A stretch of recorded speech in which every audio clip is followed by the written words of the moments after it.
rápido. El día de ayer lo que nosotros estábamos hablando era sobre un sistema que tenía este planteamiento. Íbamos a crear la estructura para poder programar diversas figuras. Si bien me entretuve un poco en la parte matemática de los cálculos, lo que nos importaba es que la figura como tal no existe. Tenemos círculos, tenemos cuadrados, tenemos rectángulos, ¿ok? Y tenemos diferentes tipos de triángulos.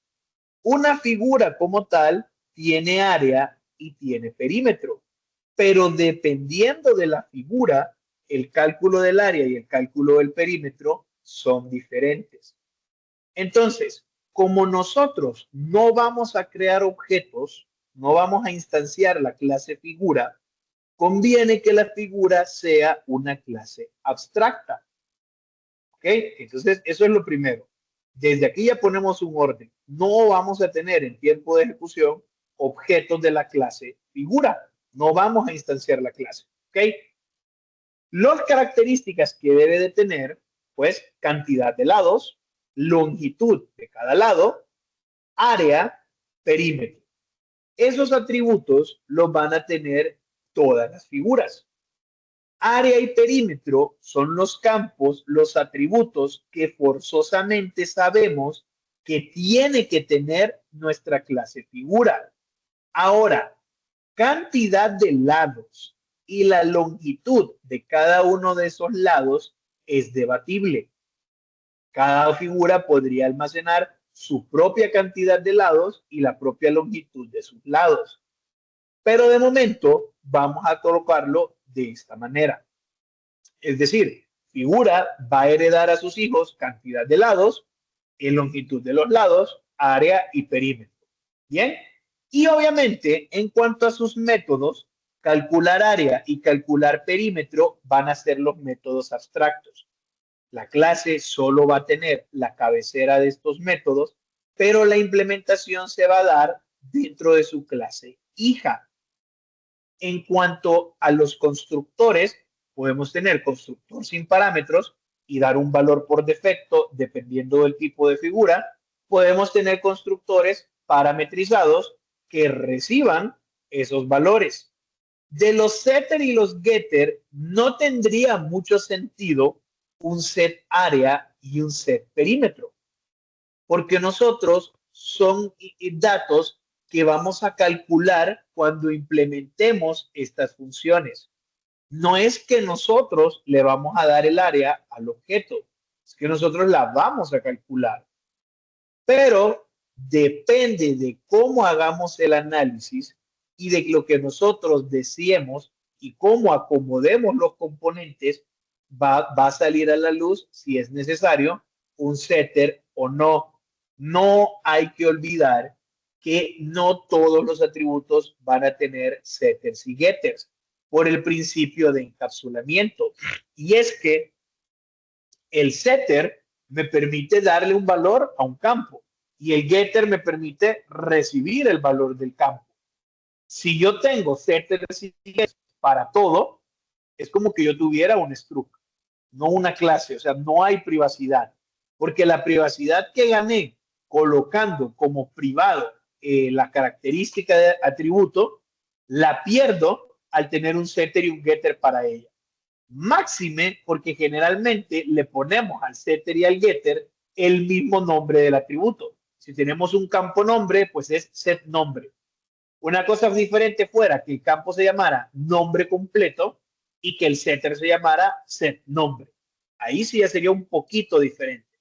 Entonces, bien, ya sabemos que figura va a ser una clase abstracta. No vamos a instanciar esa clase. Pero sí vamos a utilizarla para derivar círculo, triángulo, cuadrado y rectángulo. Y aquí hay consideraciones especiales, porque es que si bien es cierto, un triángulo es una figura geométrica de tres lados y se llama triángulo porque tiene tres ángulos, puede darse el caso que todos sus lados tengan la misma longitud. Que dos lados tengan la misma longitud y otro no, o que definitivamente ninguno de ellos tenga la misma longitud. ¿Por qué es importante saber esto? Porque aunque el perímetro se va a calcular igual, independientemente el número de lados, siempre es la suma de la longitud de los lados, el área se calcula distinto. Entonces, el método calcular perímetro puede ser igual para todos los triángulos, pero calcular área va a ser diferente. Eso me da a mí la oportunidad de hacer de triángulo una clase abstracta para poder derivar de ella equilátero, isósceles y escaleno. Estamos reforzando la teoría de que las clases abstractas nos ayudan para poner un orden, establecer esta jerarquía y facilitarnos a nosotros el trabajo. Luego viene la otra cuestión. Un rectángulo es un cuadrado, básicamente. O sea, el cuadrado, la longitud de sus lados son iguales. Este lado mide lo mismo que este, mide lo mismo que este, mide lo mismo que este. En el caso del rectángulo, pares de lados miden lo mismo. Este lado mide lo mismo que este y este lado mide lo mismo que este. Al final, el cálculo del perímetro, yo siempre voy a sumar la longitud de los lados. El cálculo del área va a cambiar. ¿Ok? O no. Esa es la cuestión de ver con la cantidad de los lados y el tipo de figura. Miramos que en el cuadrado es lado por lado. O sea, un lado da lo mismo, lado al cuadrado, porque todos los lados miden lo mismo. En el rectángulo hay que tener cuidado, porque es el lado angosto multiplicado por el lado largo.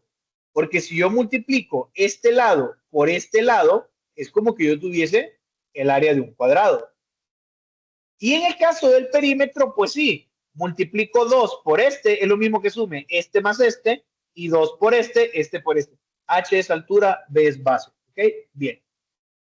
Un dato random. Generalmente la altura siempre se representa con H. Entonces, aquí nosotros podríamos tener una clase rectángulo que heredase de cuadrado, solo para cambiar cómo se hace el cálculo del área.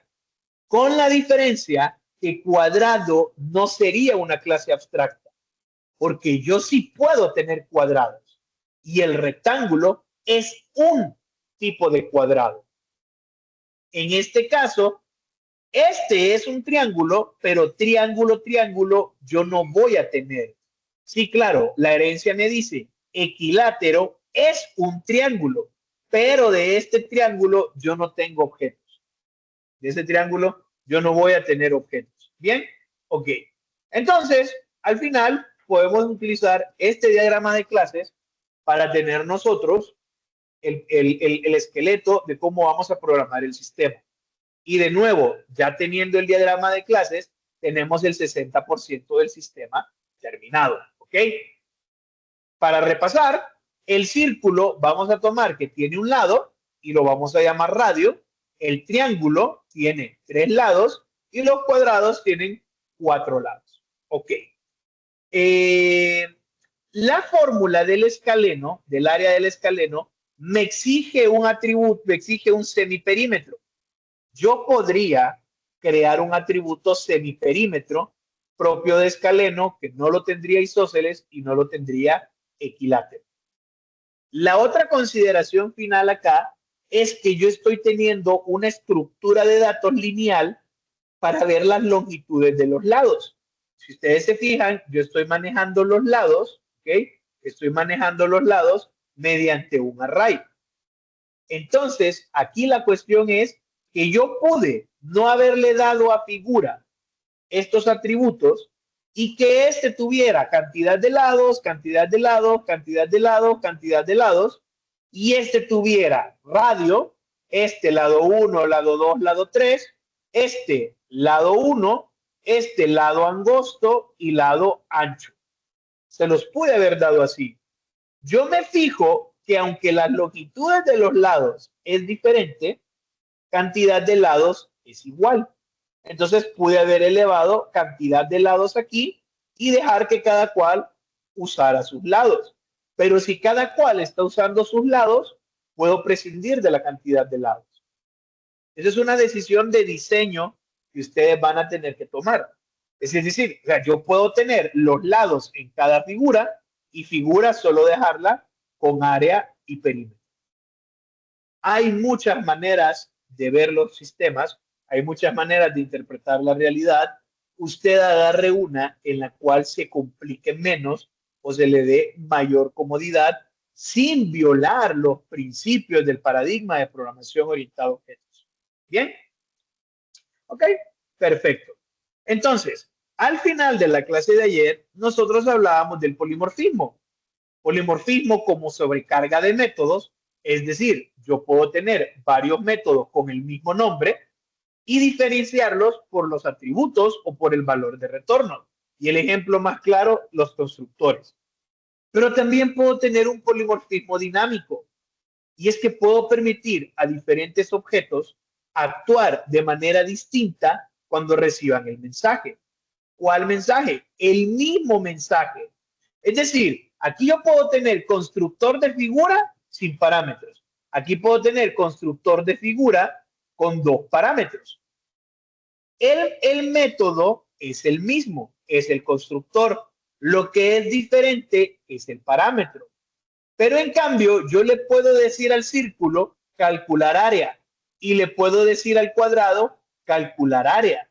Es el mismo mensaje, pero la cantidad de atributos, el valor de retorno y el contenido del método es diferente. Aquí ya en sobrecarga de métodos estoy hablando de polimorfismo dentro de la misma clase. En polimorfismo dinámico hablo de hacer esa sobrecarga, pero no dentro de la misma clase, sino que en clases diferentes que comparten ese método. Ahí es entonces cuando presentamos la alianza, que fue con lo que cerramos ayer, de herencia con polimorfismo. Y yo les mencioné, adquirimos un superpoder que para mí es lo de las cosas más bonitas, si no es que es la más bonita que tiene programación orientada a objetos. Y es que veamos, cuando hablamos de polimorfismo, considerando ambas caras de la moneda, yo puedo decir que el polimorfismo me permite una especialización de clases derivadas. Es decir, yo tengo mi clase figura, ¿ok? Yo tengo la clase figura. La clase figura tiene el método calcular área. Pero en una clase derivada, yo especializo ese método. Es decir, permito que funcione de manera diferente. Yo aquí puedo tener calcular perímetro y este hace uso de un semiperímetro. Estos calculan el perímetro igual, este hace uso de un semiperímetro. Entonces, este especializa el cálculo que ya tenía este y que heredó de acá. Esa es una especialización en clases derivadas. Permito crear clases especializadas. Cada clase personaliza los métodos heredados y puede incluir métodos propios. Ok. Estas dos partes de acá son un poquito más complicadas de entender si ustedes no manejan o no están acostumbradas a la parte teórica. Porque aquí estamos hablando de una estructura de datos heterogénea. Estructura de datos, ustedes llevaron un curso completo de estructura de datos. Estructura de datos es una abstracción que me permite agrupar, ¿ok? Me permite almacenar y ordenar, mejor dejémoslo así, que era el concepto con el que usted estudió, me permite almacenar y organizar elementos para luego poder gestionarlos. ¿Y a qué me refiero con heterogéneo? Que los elementos no tienen que ser del mismo tipo. El ejemplo más claro que usted tiene es el struct. Que usted decía struct persona y tenemos del tipo string el nombre y teníamos del tipo entero edad. Teníamos el struct estudiante, tenía el string carrera, el string número de cuenta, el doble promedio. Son tipos de datos diferentes en la misma estructura de datos. Lo único que como aquí estamos hablando de programación orientada a objetos, a mí no me interesa un registro, porque acuérdense que struct es lo mismo que tupla, es solo un renglón.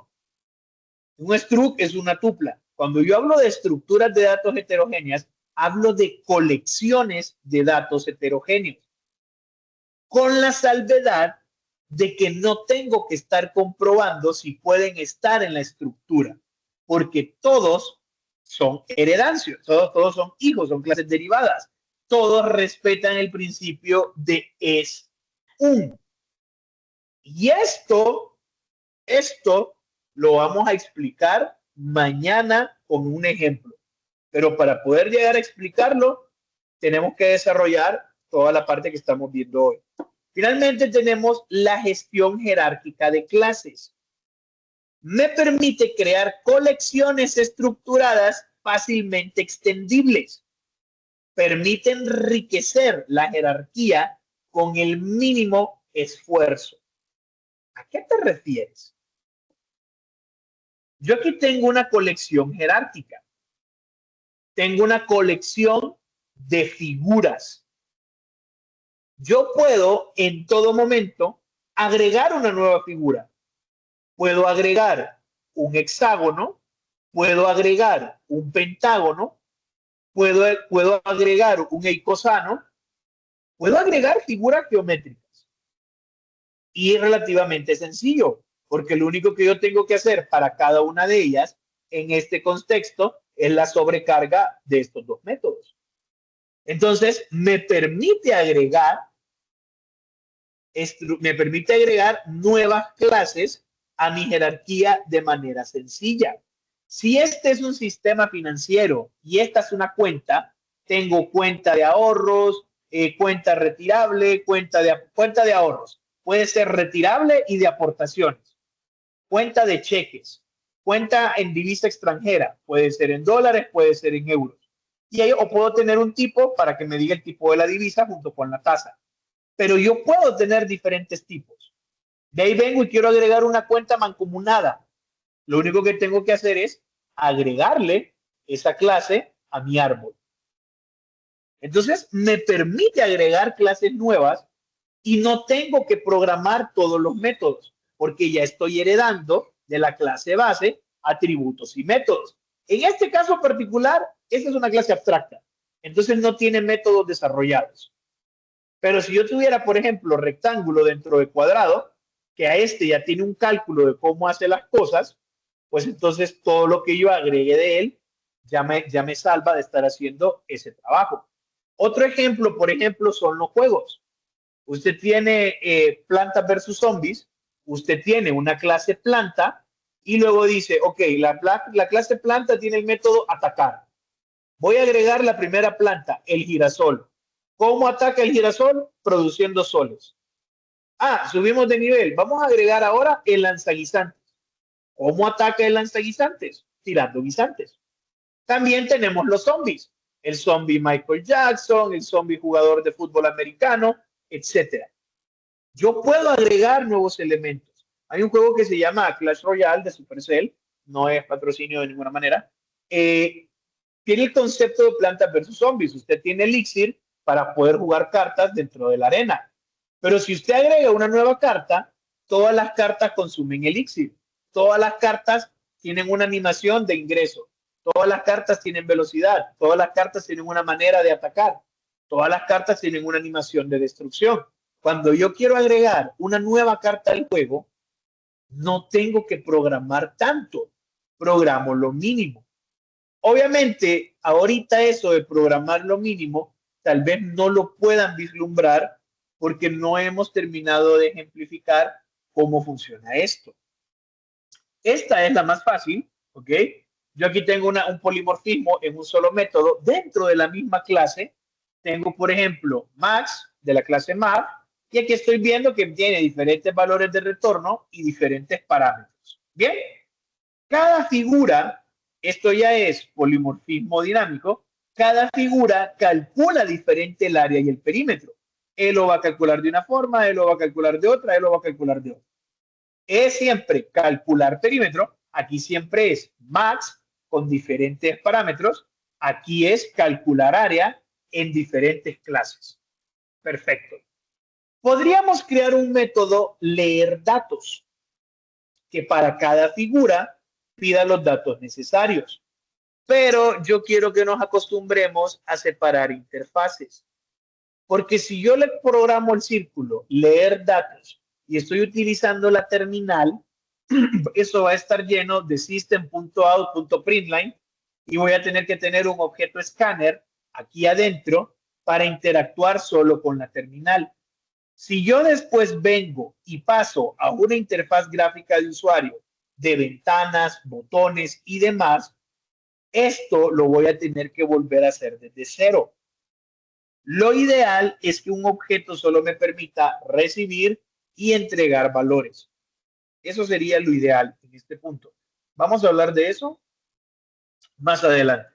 Entonces, lo que vamos a hacer ahora es que vamos a ver cada una de las clases y vamos a ver un ejemplo de las clases funcionando. Y con eso cerraríamos la clase de hoy. Bien, perfecto. Ok. Entonces, vamos a comenzar con la... No quiero correr. Ah, clase me corrí. Bueno, vamos a comenzar con la clase figura. ¿Ok? La clase figura nosotros ya la conocemos, un poquito más grande, claro que sí. Entonces, public, palabra reservada, abstract, porque es una clase abstracta, figura. Private, int lados, private, doble, el arreglo de los lados, doble, área y perímetro. ¿Pude haberlos puesto en la misma línea? Sí. Pero como yo quiero utilizar los corchetes acá, entonces mejor los separé. Bien, los separé, claro que sí. No tengo un constructor sin parámetros. Mi constructor es parametrizado, ¿ok?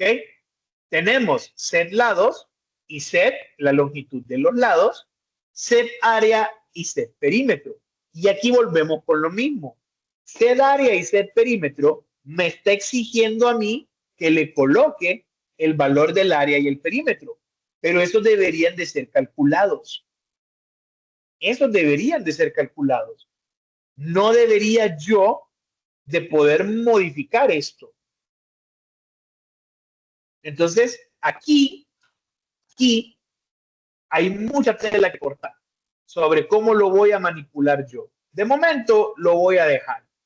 Tenemos los setter y los getter, get lados, get el arreglo, get área, get perímetro, y tenemos nuestros métodos abstractos, calcular área, calcular perímetro y mostrar.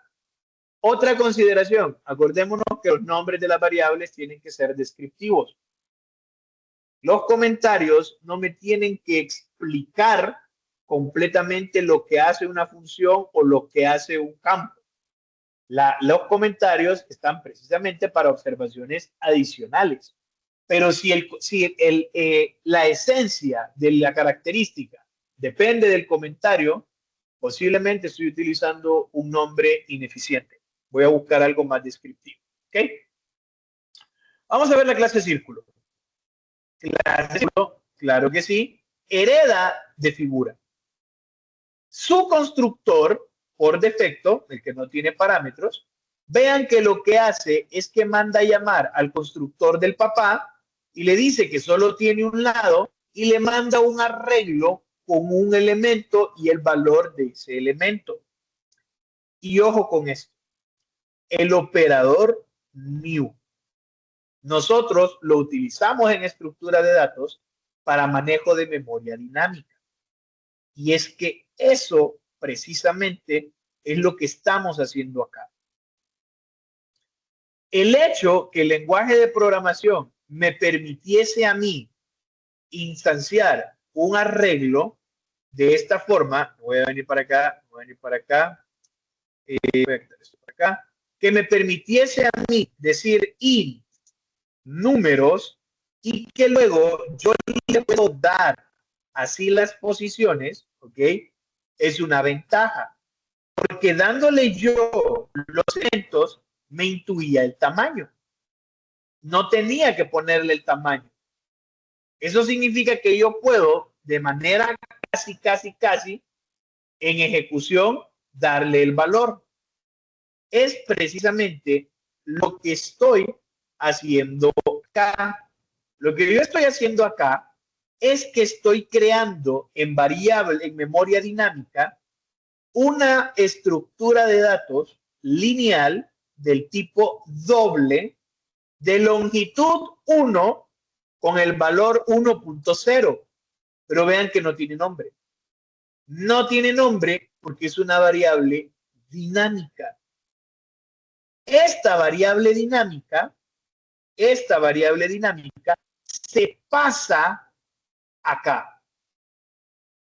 El helados es una variable propia, local de este método. El helados solo existe acá. El alcance de este método. Este helados también. Vean lo que estoy haciendo yo. Estoy mandando un número, no estoy mandando una variable, estoy mandando un número. Pude haber creado una variable y mandarle la variable. Es ineficiente. Acá estoy mandando una variable dinámica. Este agarra esa estructura dinámica y la utiliza anclada a este nombre. Y luego yo la puedo usar. Cuando nosotros estudiábamos paso por valor y paso por parámetro, lo ejemplificamos y lo seguimos viendo. Pues bueno, yo recibo círculo, recibo los datos que voy a recibir, mando a calcular el área y mando a calcular el perímetro. Calcular área, pi por el lado al cuadrado, calcular perímetro, 2 veces pi por el radio. Ahí está. También tengo un constructor donde solo recibo el radio. ¿Ok? Yo sé que solo tiene un lado y ese es el valor que va a tener el arreglo con las longitudes de los lados. Puedo inicializarlo con radio 1 o puedo inicializarlo con un radio facilitado por alguien. Y en el caso de mostrar, vean, tengo que retornar una cadena. Cadena está escrito con mayúscula y es en color blanco. Es un objeto. ¿Ok? Tengo el objeto string. Lo que pasa es que el igual está sobrecargado para trabajar con él y yo podía declarar variables normal sin tener que utilizar el operador new. Pero vean, de mi clase string voy a utilizar el método static format, que lo que hace es utilizar una cadena como si fuera una plantilla. Yo aquí coloco porcentaje, es decir, voy a sustituir esto por lo primero que encuentre antes de la primera coma, esto por la segunda y esto por la tercera, y estoy diciendo que va a ser un número de coma flotante con 3 cifras decimales. Pues aquí tenemos get lado, get area y get perímetro. Todos son del tipo doble, son comas flotantes y aquí los estoy colocando. ¿Ok? No hay ningún problema. Y get lado solo agarro un valor porque es un círculo. Entonces, este método agarra esto, lo convierte en string y es lo que le está mandando al retorno. El cuadrado hace exactamente lo mismo. Cuadrado hereda de figura, su constructor recibe la longitud de un lado. Bajo la mesa yo tengo un arreglo con 4 valores, aunque sea el mismo lado. ¿Se pudo haber hecho de manera diferente? Sí. Si yo le hubiese quitado a figura el arreglo y le hubiese dejado aquí cuadrado, ok, aquí cuadrado, que cuadrado era longitud, ok, L, que sea lados, bien, sorry, aquí doble, longitud L, ok, esta longitud de acá, perfecto, yo lo pude haber dejado acá y que mi papá no lo tuviera. Y yo simple y sencillamente calcular área y calcular perímetro, hacer que área sea este lado por 2 y que perímetro sea este lado por 4. Lo pude haber hecho acá. Ahora, fijémonos en esto de aquí, que lo tienen todos, set área. ¿Se acuerdan cuando debatíamos de si teníamos que no colocar los setter y los getter? Pero es que miren qué es lo que pasa. Yo tengo que modificar el atributo área de mi papá, pero mi papá tiene ese atributo privado. Si yo digo área va a ser igual a esto, me detecta área. Pero mire, área tiene un acceso privado en tu padre, en figura. Aunque yo diga super.área, ¿ok? Que es super palabra reservada para dirigirme a mi papá, me estoy dando cuenta que tengo ese problema. Si yo quisiera modificar, esto tendría que ser público. Pero si esto es público, ¿ok? Vean que ya no da error. Si esto es público, desde cualquier paquete puedo acceder a este valor. Entonces, lo que yo podría hacer es declararlo protegido.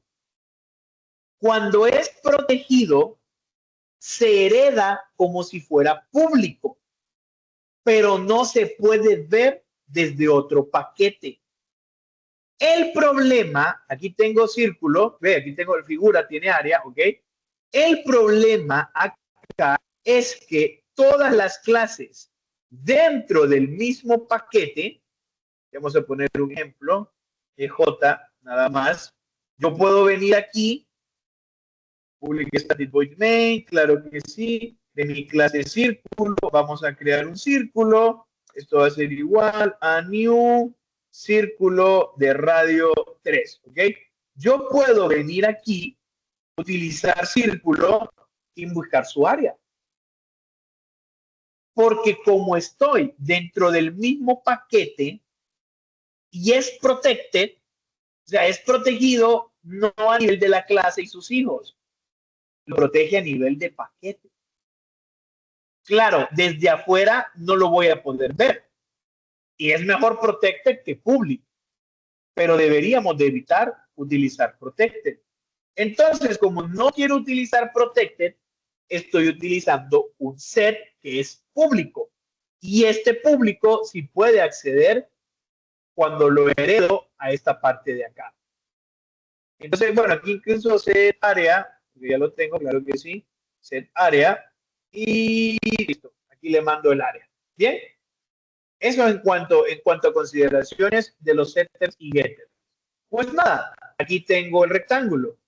El caso del triángulo, como el triángulo yo lo voy a utilizar para heredar y no voy a instanciar triángulos como tal, voy a crearlo también como abstracto. Public abstract class triángulo que hereda de figura. Su constructor me dice que va a tener 3 lados, pero vean que este constructor manda a llamar a cálculo del perímetro. Cálculo del perímetro suma la longitud de los lados. Independientemente del tipo de triángulo que sea, estoy sumando la longitud de los lados. También tengo un constructor que me recibe la longitud de los 3 lados y también manda a llamar a perímetro. Calcular área y mostrar son métodos abstractos, porque cada tipo de triángulo calcula el área de manera diferente. Todos calculan el perímetro igual, pero el cálculo del área es distinto. El triángulo equilátero, aquí tiene el cálculo del área y tiene la sobrecarga del método mostrar. Soy un triángulo equilátero con lados de longitud L porque todos los lados miden lo mismo. El isósceles va a mostrar los lados que son angostos y la base. Y el escaleno tiene que mostrar los 3 lados. Aparte, el escaleno para calcular el área, para calcular el área, hace uso de un semiperímetro. Los otros no lo hacen. Y aquí hay uno que tiene un error, ustedes lo pueden ver acá. Cuando yo creo una instancia de isósceles, mando a llamar a mi constructor papá mandándole los datos, este de aquí. Pero mi constructor papá, triángulo, acá, triángulo que ya recibe los datos, ¿ok? Hace el cálculo del perímetro, ¿ok? Él hace el cálculo del perímetro. Lo que yo estoy haciendo acá es decirle que luego que lo calcule, lo vuelva a calcular. Y esto es un error. Pero es que a veces a nosotros se nos va a olvidar, porque tenemos clases y tenemos aquel montón de cosas y hay métodos que hay que personalizar, pero en realidad esto es completamente innecesario. Finalmente, aquí tenemos un ejemplo de cómo lo vamos a usar. Vean que estamos creando un objeto de la clase círculo, ¿ok? Tenemos un objeto de la clase equilátero, un objeto isósceles, un objeto escaleno, un objeto cuadrado, un objeto rectángulo. Creamos los objetos y los mandamos a mostrar. ¿Qué ocupo yo que ustedes tengan presente para mañana? Son diferentes objetos, y ahí está. Son diferentes objetos, pero todos ellos están mandando a llamar al mismo método. Son diferentes objetos. Son diferentes objetos. Agradezco muchísimo su atención. Coman bien, duerman bien, hagan ejercicio. No olviden protector solar, bálsamo labial. Nosotros nos vemos mañana.